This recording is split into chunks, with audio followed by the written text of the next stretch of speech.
जय हिंद मेरे प्यारे शेर बहादुर साथियों। मैं आज की इस वीडियो में आप लोगों के साथ शेयर करने वाला हूं दोस्तों क्लास 11th की केमिस्ट्री चैप्टर 1, जिस चैप्टर का नाम है दोस्तों पदार्थों के वर्गीकरण। दोस्तों इसमें हम लोग ऐसा पढ़ेंगे दोस्तों शुरू से लेकर के यानी पूरा जड़ से आज की इस वीडियो में हम लोग दोस्तों सीखने वाले हैं।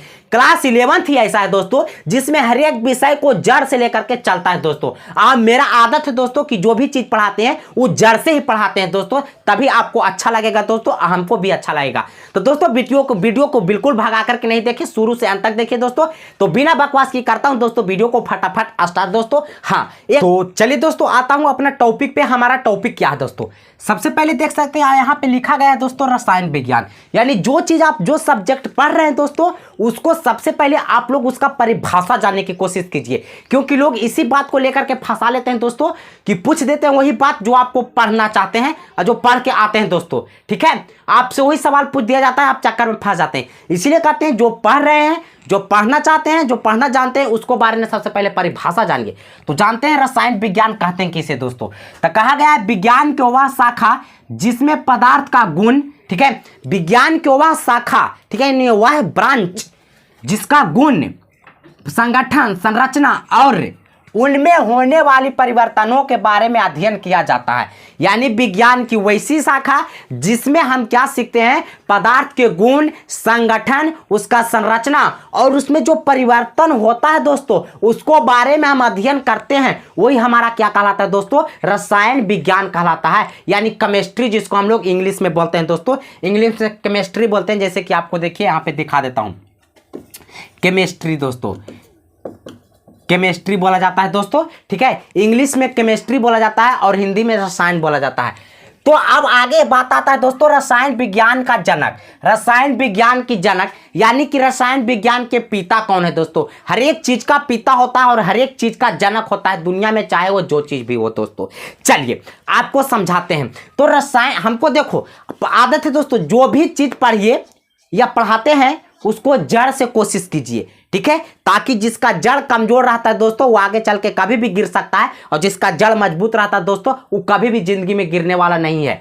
चलिए, कहा गया है विज्ञान यानी रसायन विज्ञान की जनक लेवोजियर यानी कि लेवाइसिस। यानी लेवोजियर का दूसरा नाम ही लेवाइसिस है, चाहे उसको लेवाइसिस आप बोलिए और चाहे तो आप उसको लेवोजियर बोलिए, बात एक ही पड़ता है। अब आपको एगो बात हम समझा देता हूं, एगो पॉइंट दोस्तों कि लेवोजियर या लेवाइसिस रहने वाला कहां के थे दोस्तों।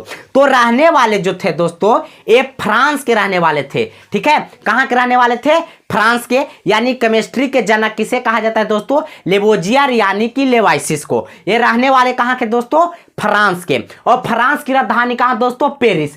अब बताइए कि हम पढ़ रहे हैं क्या, और इसके साथ कुछ आउट क्वेश्चन भी हम लोग सीख लिए दोस्तों कि लेवोजियर कहां के रहने वाले थे दोस्तों, तो फ्रांस के। अब फ्रांस की राजधानी की बात करें दोस्तों तो पेरिस है। चलिए इतना बात तो हम लोग जान गए ना दोस्तों, इतना क्वेश्चन आपके गया धोकड़ी में, फोकट में। ठीक है, चलिए लेवोजियर लेवाइसिस यानी कि रहने वाले थे फ्रांस के। फ्रांस की राजधानी कहां था दोस्तों, पेरिस। अब आगे हम लोग बात करते हैं दोस्तों, कहा गया पदार्थ के गुण। अब पदार्थ के गुण बीचवा में आ गया ससुरा ही पदार्थ। अब पदार्थ कौन सी है दोस्तों, ठीक है, तो अब हम जानेंगे कि अब पदार्थ कौन सी है। तो अब हम आपको सिखाते हैं कि पदार्थ क्या है। जैसे कि देख सकते हैं यहाँ पे कि पदार्थ क्या है दोस्तों। ठीक है, तो हम लोग केमिस्ट्री जाने की केमिस्ट्री किसे कहते हैं, लेकिन अब भाई आपको जानना है कि पदार्थ किसे कहते हैं, फिर भी आप फंस रहे हो चक्कर में। ठीक है, चलिए आगे देखिए। तो हम पदार्थ के बारे में भी समझाते हैं। पदार्थ का दूसरा नाम होता है दोस्तों द्रव्य। ठीक है, द्रव्य होता है दोस्तों, द्रव्य यानी कि पदार्थ को कहा जाता है। आगे है दोस्तों कि कोई भी वस्तु जिसका आकार, भार और आयतन, ठीक है, कोई भी वस्तु यानी कि एक वस्तु की बात नहीं कर रहा, कोई भी वस्तु, चाहे मार्कर है ये भी एक प्रकार का वस्तु है और एक प्रकार का पदार्थ है दोस्तों। तो कोई भी पदार्थ जो होता है, ठीक है, उसका भार, आयतन और आकार होता है दोस्तों, चाहे वो जो चीज भी रहे। जैसे कि मान लिया कि ये मार्कर है दोस्तों, ये वस्तु एक है, इसका भार भी है, चाहे जितना भार रहे, ठीक है, बात है समझ में, चाहे ना 100 ग्राम रहे, जिसका भार होता है और इसका आयतन होता है और जिसका आकार होवे। देख सकते हैं किस आकार की है, आप लोग बता सकते हैं, कमेंट करके बताइए किस आकार का है।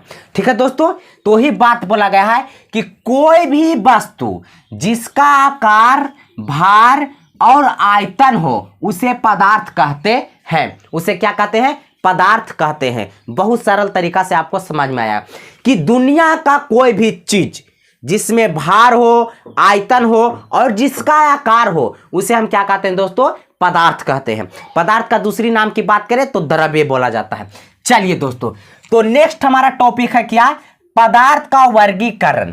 पदार्थ का वर्गीकरण जानेंगे कि पदार्थ का वर्गीकरण किस प्रकार से हुआ है और कितना पार्ट्स में बांटा है दोस्तों, इसको कितना वर्ग में बांट दिया गया है और कितना जगह रखा गया है, इसको बारे में हम लोग जानते हैं। ठीक है, चलिए, कहा गया पदार्थ का वर्गीकरण। 11th क्लास जो है दोस्तों आपको जड़ से ही लेकर के चलने वाला चीज है। ठीक है, जैसे कि कल वाला अगर हमारा फिजिक्स का वीडियो नहीं देखे होंगे क्लास 11th की, तो उसका लिंक आपको डिस्क्रिप्शन बॉक्स में मिल जाएगा, जाके उसको देख लीजिएगा जरूर।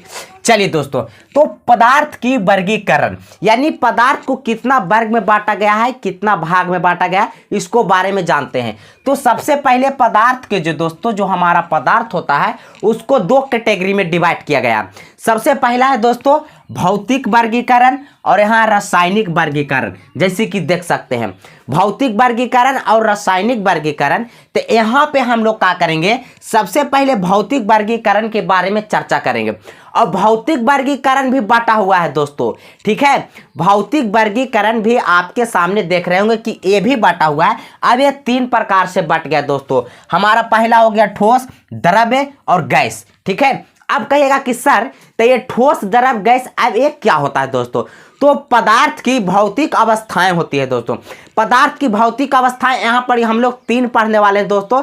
जैसे कि देख सकते हैं ठोस, द्रव और गैस, तीनों के बारे में हम लोग बारी बारी से जानते हैं। वीडियो को छोड़ के अभी नहीं जाइए, लास्ट तक बने रहिएगा। आप लास्ट में बताइएगा कि आपको सीखने के लिए क्या मिला। तो सबसे पहले जानेंगे दोस्तों ठोस।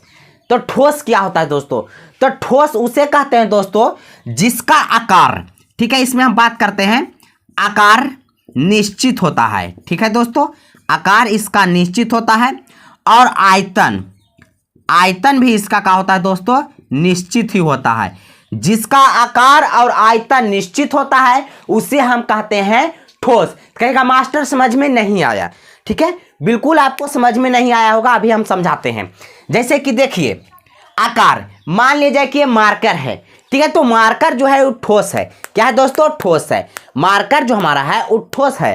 ठीक है, और द्रव कहा जाता है उसे दोस्तों जो तरल चीज होता है जिसमें बहाव होता है। जैसे हमारा पानी हो गया दोस्तों, वो द्रव में आता है। और गैस की बात करें दोस्तों तो गैस हमारा होता है जैसे ऑक्सीजन हो गया, कार्बन डाइऑक्साइड हो गया, हाइड्रोजन हो गया, ये सब हमारा क्या है दोस्तों? गैस यानी वायु होता है दोस्तों, जिसको हम लोग कहते हैं।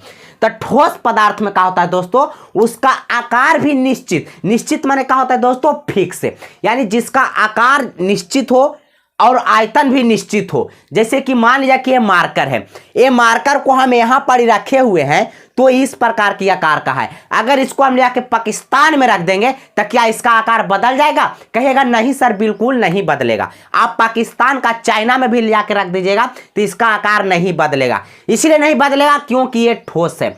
और एक बात और गौर कीजिए कि जो इसका वजन है, ठीक है, जो इसमें आयतन है, जितना इसका भार है दोस्तों, अगर इसको कहीं पर भी ले जाकर रख दीजिए इसका वजन में कोई परिवर्तन नहीं होगा। अगर ये 50 ग्राम का है तो इसको चाहे बोले ना कि पाकिस्तान में भी ले आके अगर डाल दीजिएगा ना तो फिर भी इसका 50 ग्राम वजन रहेगा, किसी प्रकार का कोई परिवर्तन नहीं होगा। तो यही बात है दोस्तों ठोस। ठीक है, ठोस का आकार भी निश्चित होता है और आयतन भी निश्चित होता है, यानी जिसका दोनों निश्चित होवे उसे हम लोग क्या कहते हैं दोस्तों? ठोस कहते हैं। चलिए आगे जानते हैं। जैसे इसमें हम ले लेते हैं कुछ उदाहरण दोस्तों, लोहा हो गया, सोना हो गया, चांदी हो गया, इस प्रकार से कुछ धातुएं आप एग्जाम्पल के माध्यम से ले सकते हैं। आगे बात करें दोस्तों द्रव की। ठीक है, यहाँ पे मैं ठीक से लिख देता हूं। द्रव की बात करें दोस्तों तो द्रव में क्या होता है दोस्तों? इसका जो आयतन होता है वो तो निश्चित होता है। ठीक है, आयतन निश्चित, आयतन निश्चित होता है, लेकिन बाबू आकार अनिश्चित होता है। कुछ होता है दोस्तों? अनिश्चित होता है।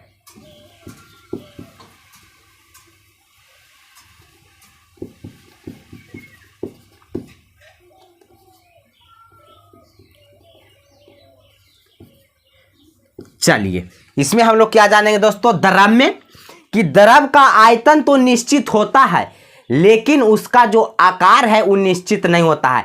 तो द्रव का मतलब होता है दोस्तों, जैसे कि समझ सकते हैं जल यानी कि पानी, ठीक है, तेल भी आप समझ सकते हैं, जो तरल चीज होता है जिसमें बहाव होता है, बोले ना, वही द्रव कहलाता है।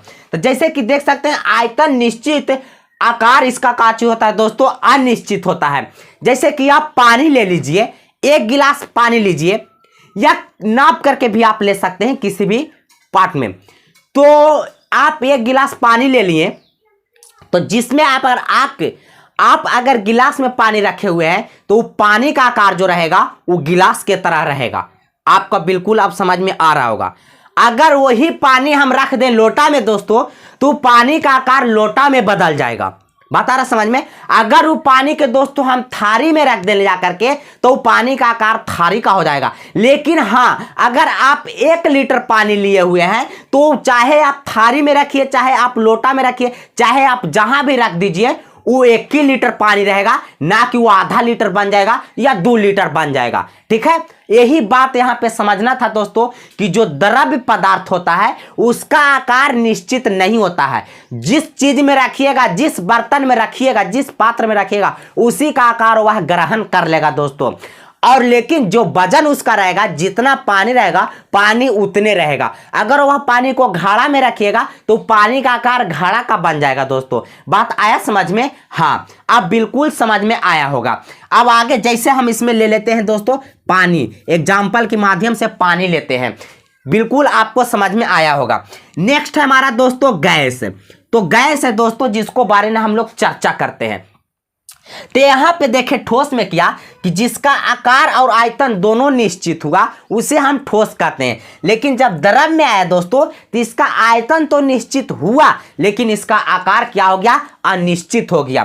तो गैस में हम लोग क्या करते हैं, इसका जो आकार होता है, गैस का आकार और आयतन, गैस का आकार और आयतन दोनों का होता है दोस्तों, दोनों अनिश्चित होता है। ठीक है, दोनों अनिश्चित होता है। गैस में क्या होता है दोस्तों, उसका आकार भी अनिश्चित होता है और आयतन भी अनिश्चित होता है, यानी दोनों उसका कोई फिक्स नहीं है। ठीक है दोस्तों, बात समझ में आ गया। तो गैस अवस्था किसे कहते हैं दोस्तों?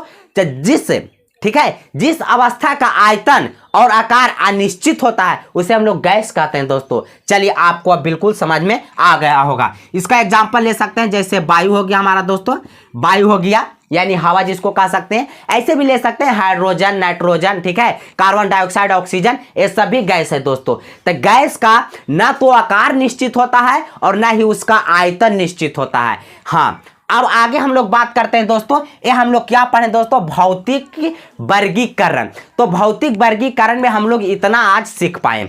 नेक्स्ट हमारा है दोस्तों रासायनिक वर्गीकरण। तो रासायनिक वर्गीकरण में क्या क्या आता है इसको बारे में हम जानते हैं।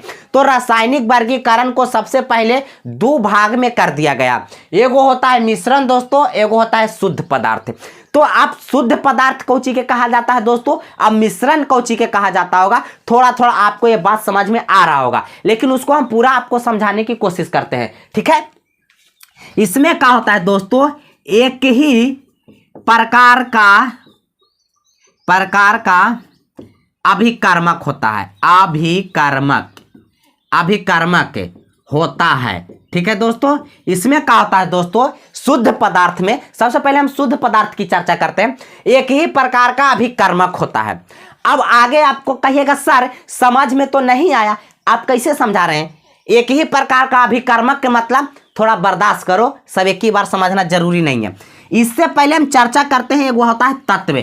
तत्व को कहे इंग्लिश में एलिमेंट्स बोला जाता है, और यौगिक की इंग्लिश में हम लोग काची बोलते हैं, कंपाउंड बोलते हैं। यानी कि शुद्ध पदार्थ है जिसको 2 भाग में रख दिया गया है, एगो तत्व बना दिया गया है और एगो के यौगिक बना दिया गया है, यानी 2 पार्ट्स में बांट दिया गया है। चलिए सबसे पहले जानते हैं तत्व क्या होता है। ठीक है, तो इसमें क्या होता है दोस्तों, एक ही प्रकार का परमाणु होता है, परमाणु होता है। ठीक है, एक ही प्रकार का परमाणु, एक ही प्रकार का परमाणु। ठीक है, जिसमें एक ही प्रकार का परमाणु होता है उसे हम तत्व कहते हैं। अब कहिएगा कैसे सर एक ही प्रकार का तत्व परमाणु हम नहीं समझ रहे हैं, तो समझिए।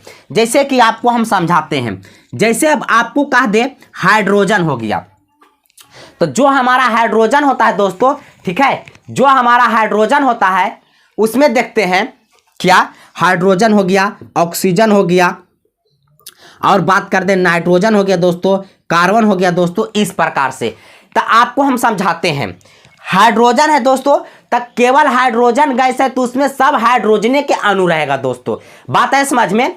अगर ऑक्सीजन है दोस्तों तो उसमें जितना भी अणु रहेगा सब ऑक्सीजने रहता है दोस्तों, ठीक है। चलिए और आगे हम चर्चा करते हैं, आपको समझाते हैं। यौगिक में क्या होता है दोस्तों कि विभिन्न प्रकार के परमाणु, ठीक है, विभिन्न प्रकार के परमाणु, विभिन्न प्रकार का परमाणु, विभिन्न प्रकार के परमाणु, ठीक है दोस्तों। तो इसमें क्या होता है कि विभिन्न प्रकार का परमाणु एक निश्चित, ठीक है, एक निश्चित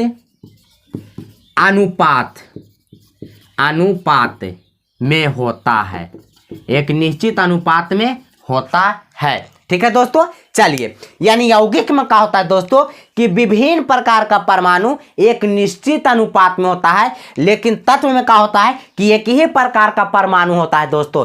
जैसे कि आपको समझा दें, O2 हो गया, H2 हो गया, ये सब क्या कहलाएगा दोस्तों, तत्व कहलाएगा। तो कहेगा सर तो यहाँ पे बताएं एक ही प्रकार का अभिकर्मक, तो आप O2 लिखे, अरे भाई O2 लिखे एक मतलब कि ऑक्सीजन दो को ना लिखे, तो येहू ऑक्सीजन और येहू ऑक्सीजन, तो दोनों एक ही परमाणु का ना है दोस्तों, वो भी ऑक्सीजन और वो भी ऑक्सीजन है, तो दोनों तो साथ में रह सकता है, किसी भी प्रकार का कोई दिक्कत नहीं। अब जैसे कि H2 लिए हैं तो इसमें एगो और हाइड्रोजन, एगो और हाइड्रोजन, तो जो भी चीज है वो दोनों तो हाइड्रोजने न है, तो यानी एक ही परमाणु ना हुआ दोस्तों। अलग अलग प्रकार की परमाणु कहाँ है आपको दिखाई दे रहा है, ठीक है। तो यहाँ पे जैसे ना आप H2 और O2 भी लिख सकते हैं, किसी भी प्रकार का कोई दिक्कत नहीं होगा। जैसे कि मान लिया जाए ये किसी भी प्रकार का एक पात्र है, इसमें H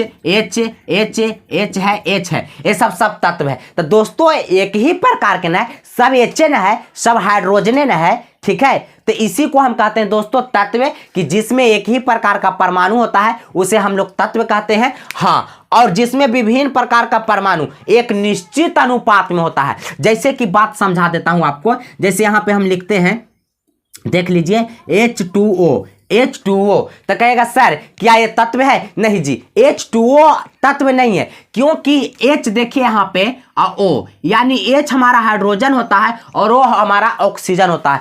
तो जो दोनों का जो परमाणु है दोस्तों वो अलग अलग है, एक परमाणु हाइड्रोजन का है और एगो ऑक्सीजन का है, ठीक है दोस्तों। जैसे कि देख सकते हैं यहाँ दो गो मिला हुआ है, तो वो यौगिक बन गया दोस्तों, क्या बन गया, यौगिक बन गया, ठीक है। तो वही बात बोला कि विभिन्न प्रकार का परमाणु एक निश्चित अनुपात में होता है, उसे हम लोग क्या कहते हैं, यौगिक कहते हैं। अब थोड़ा सा बात समझिए, जैसे H2O लिए, तो जैसे H2O यानी हाइड्रोजन के दो परमाणु और ऑक्सीजन के एक परमाणु मिलकर के कोची बनता है, जल बनता है, यानी कि पानी बनता है, ठीक है। आपको अब समझ में आया। आप समझाते हैं थोड़ा सा, काय निश्चित, कहेगा सर जरा समझा दीजिए निश्चित अनुपात का मतलब क्या होता है। निश्चित अनुपात का यह बात होता है भैया मेरी कि जल का फार्मूला होता है H2O, ठीक है, और जल मतलब होता है पानी। अगर आप पानी चाहे चापाकल से ले लीजिए, चाहे आप पोखर में से ले लीजिए, चाहे आप नदी में से ले लीजिए, चाहे पाकिस्तान जाकर के ले आइए, आप जितना जगह से आप जल लाइएगा सब जल का फार्मूला वही होता है हमारा H2O होगा, ठीक है। ना कि आप कुआं में से पानी लाए तो उसका फार्मूला वो पानी का दूसरा हो जाएगा, आप चापाकल चला करके पानी लाए तो उसका फार्मूला दूसरा होगा, ऐसा तो होता नहीं है। जितना भी जगह रहता है, ठीक है, बात है समझ में, जितना भी जगह रहता है जल सबका फार्मूला एक ही होता है H2O। चाहे जल गंदा हो और चाहे वो जल शुद्ध हो, चाहे बढ़िया हो, चाहे जैसन भी जल हो, जल जल होता है और जल का फार्मूला H2O होता है, चाहे वो जैसन जल रहे। तो उसी बात को लेकर के बोला जाता है एक निश्चित अनुपात में। तो जल का अनुपात क्या होता है दोस्तों, तो 2:1 होता है, 2:1 होता है। कैसे कहिएगा मास्टर, कैसे? तो देखिए जल का सूत्र होता है दोस्तों H2O होता है। H2O तो यानी हाइड्रोजन 2 दोस्तों और ऑक्सीजन क्या होता है दोस्तों 1 होता है। इसीलिए जल का क्या होता है अनुपात दोस्तों 2:1। जल का अनुपात 2:1। जल में हाइड्रोजन ऑक्सीजन की अनुपात पूछे दोस्तों आपसे सवाल आता है, कहता है जल में हाइड्रोजन और ऑक्सीजन की अनुपात क्या होती है, तो 2:1। इसलिए कि हाइड्रोजन का 2 अणु होता है और ऑक्सीजन का 1 अणु होता है। चलिए यहां तक आपको बात समझ में आया होगा। आगे हम लोग जानते हैं दोस्तों समांगी मिश्रण और विसमांगी मिश्रण। ये मिश्रण बांटा हुआ है दोस्तों। अच्छा, शुद्ध पदार्थ में क्या होता है दोस्तों कि सब चीज एक ही होता है, ठीक है, एक ही प्रकार का। हाँ, अगर जैसे कि दूध है तो अगर आप दूध में दूध मिलाते हैं तो वह शुद्ध नहीं होता दोस्तों, दूध शुद्ध रहेगा। अगर दूध में आप पानी मिला देते हैं तो वह मिश्रण बन गया दोस्तों, उस शुद्ध अब नहीं रहा, क्योंकि उसमें एक प्रकार का अणु यानी परमाणु उसमें नहीं रह गया। एक तो परमाणु दूध का था, अगर उसमें पानी मिला दिए तो फिर पानी का परमाणु उसमें जाके मिल गया तो मिश्रण बन गया। उस शुद्ध पदार्थ कहां कहलाया, नहीं ना कहलाया। हाँ, शुद्ध पदार्थ कहने का मतलब कि अगर आप दूध में दूधे मिला रहे हैं तब तो ठीक है, काहे कि दूधे वाला परमाणु फिर दूधे में ना मिला रहे हैं तो कोई दिक्कत है, नहीं दिक्कत है। बात अब आए समझ में। हाँ, और मिश्रण में बहुत फर्क होता है। इसमें क्या होता है दोस्तों मिश्रण में कि अवयवों जो रहता है, ठीक है, अवयवों का जो मिश्रण होता है वो एक समान होता है दोस्तों। अवयवों का मिश्रण एक समान होता है, ठीक है। और इसमें क्या होता है कि अवयवों का मिश्रण एक समान नहीं होता है दोस्तों, ठीक है। चलिए तो इसको बारे में थोड़ा सा हम चर्चा करते हैं, ठीक है दोस्तों। लिखता हूं हम अभी यहाँ पे सभी अवयवों के मिश्रण में संगठन, ठीक है दोस्तों, संगठन एक समान होता है दोस्तों, ठीक है। इधर लिख देता हूं एक समान होता है। अच्छा, अब आगे चर्चा करते हैं। इसमें क्या होता है सभी अवयवों के मिश्रण में संगठन एक समान होता है। इसका सबसे परफेक्ट उदाहरण होगा दोस्तों, हमारा करेक्ट उदाहरण होगा जैसे चीनी ले लीजिए आप, यहाँ पे थोड़ा सा लिख दे रहा हूं, चीनी ले लीजिए और प्लस में जल ले लीजिए, ठीक है। आप इस प्रकार से कर सकते हैं। ये मिश्रण समांगी मिश्रण का परफेक्ट उदाहरण। अभी समांगी में क्या होता है दोस्तों कि इसमें सभी अवयवों के मिश्रण में संगठन एक समान नहीं होता, जस्ट इसका परिभाषा इसमें उल्टा होता है दोस्तों, ठीक है। आपको समझ में आया, इसका परिभाषा इसमें उल्टा कर देना, इसमें एक समान होता है इसमें एक समान नहीं होता है। कहिएगा सर तू तो समझ में आ गया, थोड़ा सा समझाइए ना आप, ठीक है समझाता हूं, समझो पहले, अब इसमें समझते हैं। कहा गया सभी अवयवों के मिश्रण में संगठन एक समान होता है, यानी कहने का मतलब दोस्तों कि आप चीनी प्लस जल लीजिए, यानी जब चीनी और जल लीजिएगा और दोनों को घोरिए, मिश्रण बनाइए, यानी कि दोनों को मिला दीजिए। जब मिला दीजिएगा पूरी अच्छी तरीका से, आप उसको चाहे लोटा में मिला दीजिए चाहे गिलास में मिला दीजिए। अब उसको क्या कीजिएगा कि जैसे कि थोड़ा सा इधर समझाता हूं, इधर दिखाई देगा, चलिए यहाँ पे थोड़ा सा समझा देते हैं इसको मिटा करके, ठीक है। यहाँ पे देखिए मैंने एक गिलास ले लिया और इसमें चीनी और पानी का मैंने मिश्रण बना दिया, यानी एक घोल तैयार कर दिया। अब आपको कहेगा दोस्तों कि जो रस यानी शरबत बन गया, सीधा से समझिए ना, उस शरबत को आप गिलास के ऊपर वाला भाग से पीजिए, चाहे तो बीच वाला भाग से पीजिए और चाहे तो नीचे वाला भाग से, एकदम निचला भाग से उठा के पीजिए। जहां से भी पीजिए आपका जितना मीठा शुरू में लगेगा उतने मीठा आपको हर एक जगह लगेगा। हाँ, बात है समझ में। कहेगा अभी भी समझ में नहीं आया सर, अभी समझाता हूं। कहा गया सभी अवयवों के मिश्रण में संगठन एक समान होता है। बिल्कुल बात सही है दोस्तों। जब हम चीनी और जल को घोल दिए तो शरबत बन गया। अब शरबत को आप गिलास में रख लिए तो गिलास के सबसे पहले जो ऊपर वाला भाग रहता है वहां से आप पीजिए, आपको कितना मीठा लगा पूरा तरीका से घोर करके, और उसको बाद में बीचे से पीजिए, आपको कितना मीठा लगा। उसको बाद में पूरा नीचे से पीजिए, वो आपको कितना मीठा लगेगा। तो कहेगा सर सब जगह तो बराबर मीठा लगेगा। हाँ, तो यही तो बात आपको समझेला था, तो वही तो बात यहां समझाया गया है आपको कि इसमें सभी अवयवों के मिश्रण में एक संगठन समान होता है, यानी बराबर होता है सभी जगह। लेकिन अगर विसमांगी की बात करें दोस्तों, विसमांगी मिश्रण की, तो इसमें क्या होता है थोड़ा सा समझो। इसका उल्टा परिभाषा इसमें लिख देना है। चलिए आप लोग समझ लीजिएगा। कहा गया सभी अवयवों के मिश्रण में संगठन एक समान होता है। इसमें लिखना एक समान नहीं होता है। मैं शॉर्टकट में आपको समझाना चाहता हूं, नहीं होता है। ठीक है, चलिए इसमें नहीं होता है, एक समान संगठन नहीं होता है। तो कहिएगा इसका उदाहरण सर, समांगी मिश्रण का उदाहरण आपको दे दिए, चीनी प्लस जल। अब विसमांगी मिश्रण का उदाहरण हम देते हैं। जैसे आपको जल दे दे अब प्लस मिट्टी घोल दे दोस्तों। ठीक है, मिट्टी, अगर जल और मिट्टी को आप घोर दीजिएगा एक में तो क्या होगा, क्या होगा बताइए, क्या होगा? कहिएगा कि सर जब जल और मिट्टी को एक में घोलेंगे तो कुछ समय बाद हमको ऐसा देखने के लिए मिलेगा, ऐसा देखने के लिए मिलेगा कि जो मिट्टी रहता है जिस बर्तन में हम घोरेंगे उस बर्तन के पेंदी में जाके बैठ जाएगा, लेकिन जो जल रहेगा ऊपर जाके फ्रेश हो जाएगा। बिल्कुल बात आप समझ में आया? यानी कि जब हम मिट्टी में पानी में जब हम मिट्टी को घोलेंगे दोस्तों तो आपको यही दिखाई देगा वहां पर क्या कि यहां पे देखने के लिए कि मिट्टी जो रहेगा उस सब जगह बराबर नहीं रहेगा। मिट्टी की मात्रा जो रहेगी सबसे ज्यादा गंदगी पेंदी में आकर के बैठ जाएगी, जबकि ऊपर का पानी क्या हो जाएगा दोस्तों, फ्रेश हो जाएगा। क्या हो जाएगा दोस्तों, फ्रेश हो जाएगा। तो एक समान उसमें नहीं रहा दोस्तों।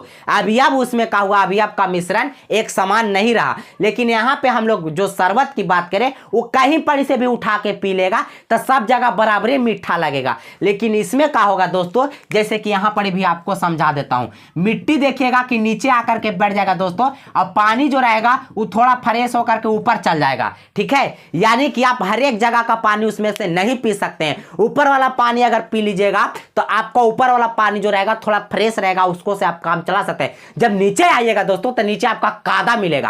कादा इसलिए मिलेगा क्योंकि मिट्टी का जितना भी भाग है वो सब पेंदी में आकर के बैठ गया है। तो इसी को हम कहते हैं दोस्तों विसमांगी मिश्रण और समांगी मिश्रण। आपको ये दोनों बात बिल्कुल समझ में आया होगा दोस्तों। ये वीडियो आपको कैसा लगा दोस्तों कमेंट करके जरूर बताएं दोस्तों। ठीक है, कमेंट में बताएं दोस्तों इसको बारे में कि आपको कैसा लगा दोस्तों। ठीक है, चलिए करता हूं आगे हम लोग इसी के साथ दोस्तों वीडियो को समाप्त। और आगे आपको किस टॉपिक पर वीडियो चाहिए दोस्तों वो कमेंट करके जरूर बताएं। हाँ, अभी तक हमारा चैनल को सब्सक्राइब नहीं किए तब प्लीज लाल कलर में लिखा होगा उसको दबा लें, बगल वाला घंटी को भी बजा दे दोस्तों। वीडियो को लाइक करके दोस्तों के साथ शेयर भी कर दीजिए। आपका भाई मिलता है जस्ट इसी के साथ नेक्स्ट वीडियो में। जय हिंद, जय भारत, धन्यवाद, थैंक्स।